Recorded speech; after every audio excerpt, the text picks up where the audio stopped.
Hello YouTube, hello les gars, bienvenue dans cette nouvelle vidéo. Aujourd'hui on va parler de mon parcours, comment je suis devenue graphiste, comment j'en suis arrivée là où j'en suis. Et voilà, c'est une question qui m'a été beaucoup posée sous la dernière vidéo et aussi en DM. Je vais vous expliquer tout mon parcours chapitre par chapitre et on va commencer tout ça ensemble, let's go!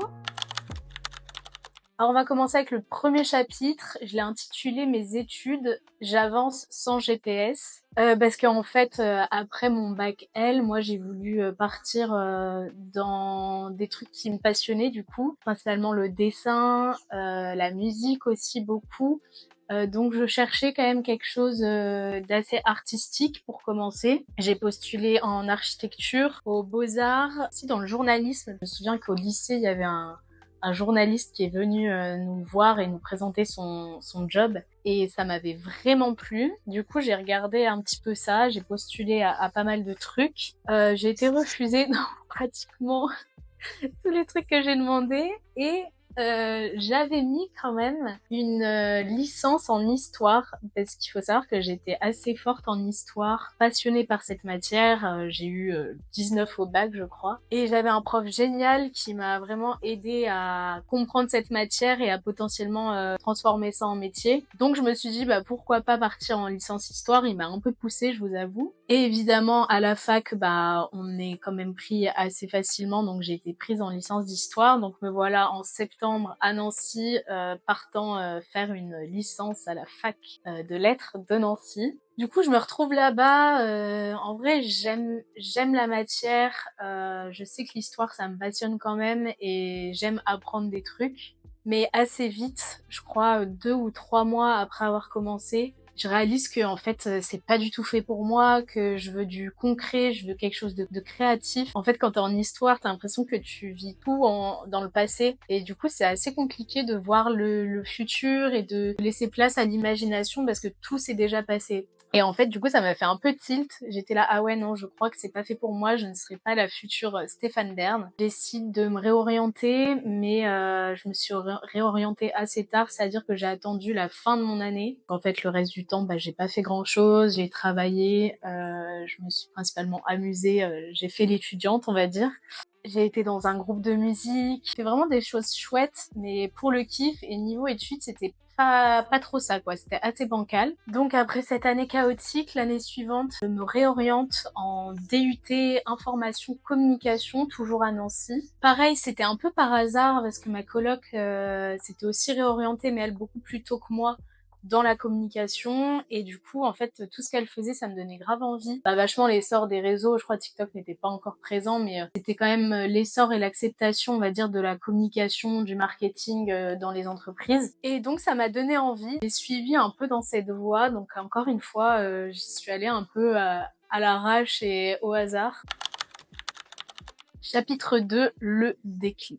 Donc je suis en DUT, je découvre la communication, la stratégie, les médias, comme de crise, un peu de publicité et je découvre surtout l'infographie, on appelait ça comme ça à l'époque. Et c'est là que je touche pour la première fois aux outils, toute la suite Adobe, donc Illustrator, Photoshop, on nous apprend à les utiliser, à créer principalement des affiches, des packaging. Et là, c'est vraiment la première fois où je comprends que je peux transformer des idées en images et ça me plaît de ouf. Donc après ce DUT, je reste dans le même établissement et je continue en publicité. On avait le choix entre plusieurs, on va dire plusieurs options ou plusieurs licences, mais je savais que moi je voulais faire quand même de grandes études, enfin aller jusqu'au bac+5. Donc un DUT c'est 2 ans, donc il me manquait 1 an pour avoir un bac+3 et potentiellement après demander un master. Donc je suis allée en publicité et là c'était vraiment le déclic. C'est là où j'ai vraiment découvert à fond le design, la publicité aussi. Et là, c'était vraiment un coup de foudre pour le graphisme. Je suis vraiment tombée amoureuse de cette façon de créer. Moi qui ai toujours créé, je sais pas, en faisant de la peinture, des dessins, etc. En fait, il y a une possibilité de choses qu'on peut faire et c'est dingue. Et du coup, je crée mes premiers projets perso. Alors, c'était catastrophique, hein. Catastrophique. Franchement, je suis pas sûre d'en mettre, mais peut-être que j'en mettrai, vous verrez ça sur le moment. Je commence à expérimenter, à tester aussi de mon côté. Pas que dans la licence, parce que c'est vrai que la licence a été focus assez pub. Mais en fait, moi, ça m'a ouvert une porte vers le graphisme et du coup, à côté des études, je m'amusais grave à tester des trucs, à comprendre, à suivre des tutos, des formations sur YouTube pour, devenir meilleure et je savais que c'était un truc, en fait, je le ressentais au fond de moi. Je sais pas comment dire, je sais pas si vous avez déjà ressenti ça, mais j'étais appelée par ce truc-là. Du coup, c'était vachement un terrain de jeu pour moi cette année-là. En plus, j'étais avec, une classe, qui était plus forte que moi et du coup, qui m'inspirait beaucoup. Aujourd'hui, c'est des super bons graphistes. Ça a permis de rencontrer plein de gens, de rencontrer ce métier-là aussi et c'est pour ça que c'était un déclic. Chapitre 3, direction le sud, apprendre en faisant. Du coup, Nancy, c'est fini, j'ai mon bac+3 et du coup, je cherche un master là vraiment ciblé dans le design et je trouve l'école Innov à Aix-en-Provence. Il y a aussi des écoles, je crois, à Bordeaux, Paris, etc. Et donc, je suis acceptée à Innov Aix-en-Provence. Donc, je descends avec ma coloc habiter à Marseille. Et là, vraiment, dans ce master, au début, je pensais pas avoir le niveau parce qu'en fait, j'avais vraiment que 1 an de graphisme derrière moi. Je pensais que tout le monde allait être super chaud, qu'ils avaient fait des études de fou, design depuis, je sais pas, le post-bac, qu'ils avaient pas loupé 1 an comme moi. Et au final, pas du tout. C'est vraiment des personnes avec des trajets un peu différents, tous retrouvés dans une petite classe de 26-27 personnes. Et là, c'est trop cool parce que t'apprends vraiment en projet, comment mener un projet de A à Z, que ce soit par la création, comment on le pitch, comprendre un brief. On a des intervenants qui viennent nous faire des ateliers. On a beaucoup de terrain parce que du coup, on est en alternance, je vous en parlerai juste après. Et on a assez peu de théorie. Ça va être vraiment de la pratique et de la pratique. Et du coup, je dirais que en fait, c'est ça un peu les avantages de ce master-là, c'est que t'apprenais vraiment par toi-même, t'apprenais aussi à travailler en équipe, parce qu'on était souvent dans des projets de groupe, comme une agence en fait. T'apprends aussi à être autonome et t'apprends la liberté de créer. On te donne un brief, 10 000 possibilités, 10 000 concepts possibles. À toi de juger lequel est le mieux et le plus ciblé pour ce brief. Mais il y a quand même eu des points négatifs dans ce master-là. Justement, peu de théorie, peu de cadre, on va dire. Je pense que ça manquait d'avoir un peu plus de retour aux bases. Comme ce que je disais, on n'avait pas tous le même niveau. Ça en favorisait forcément certains et d'autres arrivaient en master et n'avaient jamais fait de design ou n'avaient jamais ouvert Illustrator. Donc c'était un peu compliqué pour eux et c'était à eux en fait de se former à côté pour rattraper le retard. Et aussi en point négatif, je dirais qu'on n'avait pas toujours un suivi. On vous balance dans la jungle et vous vous débrouillez tout seul. Ce qui est hyper bien parce que du coup on apprend super vite et c'est là où on devient autonome et libre. Si tu te bouges pas, en fait tu passes à côté de ton master et t'apprends rien. Mais globalement c'était une super formation et ça m'a vraiment permis de construire un vrai socle dans ma manière de travailler, ma manière de gérer des projets. Aussi mes rencontres, aussi améliorer, on va dire, ma patte artistique, voir un peu plus quel est mon style, sur quel type de secteur j'aime travailler. Donc ce master-là, comme je vous l'ai dit tout à l'heure, il est combiné avec de l'alternance. Donc on arrive au chapitre 4, parler de mes 2 alternances. Force que j'ai eue dans ma formation, c'est que j'ai pu voir 2 visions du métier. C'est-à-dire que j'ai fait 1 an en alternance chez l'annonceur, c'est-à-dire dans une marque, je suis graphiste freelance dans une marque, et chez l'agence qui travaille sur différentes marques. J'étais désireuse d'avoir justement ces 2 visions du métier parce que je savais pas trop au début si je voulais aller en agence, si je voulais aller chez l'annonceur. Ça m'a permis vraiment de voir un peu ces 2 côtés-là. Donc ma première alternance, c'était chez Cacatoès. C'était une marque de sandales marseillaises. Donc là, j'ai vraiment appris l'autonomie et ce qu'est une graphiste dans une marque, c'est-à-dire qu'on fait tout.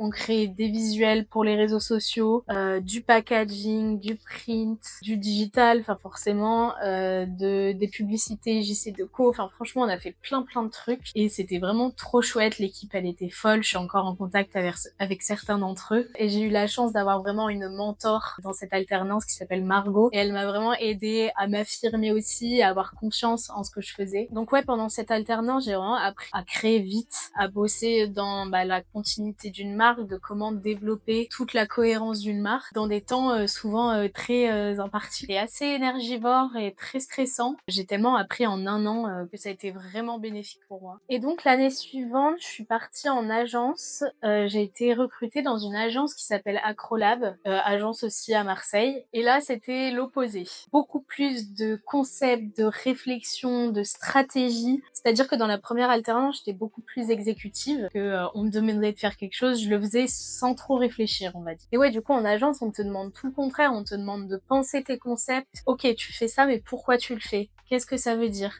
C'est très dans le fond, en fait. Et ça, j'ai adoré cet aspect-là du design, de pourquoi tu fais ça, qu'est-ce que ça veut dire, c'est quoi la stratégie derrière, parce que c'est bien beau, encore une fois, d'avoir un super logo, une super identité de marque, mais est-ce qu'elle te reflète à 100%? Qu'est-ce qu'elle veut dire? Qu'est-ce que tu veux faire passer comme message avec cette identité-là? Et j'avais jamais trop étudié ce panel-là du graphisme. Et donc, j'ai appris beaucoup de choses pendant cette année. Et une des forces de l'agence aussi, c'est de travailler sur plusieurs marques en simultané. J'ai appris à progresser, à défendre mes idées, à justement expliquer le pourquoi du comment. C'était une expérience hyper cool. Encore une fois, je suis encore en contact avec eux et c'est une agence qui est vraiment très forte. Ils ont réussi à m'amener un œil artistique et à me cadrer un peu plus dans ma créativité. Je pense que le mot c'était ça, c'est ils m'ont appris à être impactante. Ces deux expériences-là, elles m'ont permis de comprendre ce que je voulais. En fait, je voulais créer avec du sens.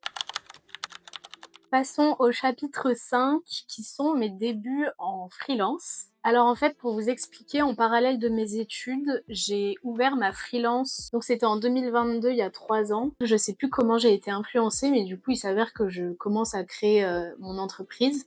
J'avais pas du tout de stratégie. J'avais juste l'envie de faire un peu sur le tas et de voir ce que ça a donné. C'était un peu stylé de dire qu'on était graphiste freelance, donc voilà, je me suis lancée. Je vais vous parler d'une erreur que j'ai fait. Ça a été l'erreur de demander l'ACRE trop tôt. C'est-à-dire que quand tu te lances, tu peux demander l'exonération des cotisations. Donc ça permet que l'URSSAF te prenne un peu moins de cotisations sur les montants que tu vas déclarer à l'URSSAF. Et en fait, moi, je l'ai activé direct à la création de l'entreprise. En fait, j'avais pas de clients, donc ça m'a vraiment servi à rien et j'aurais dû la demander un an après, quand vraiment j'avais de plus en plus de clients et là, ça m'aurait permis d'économiser un peu plus d'argent.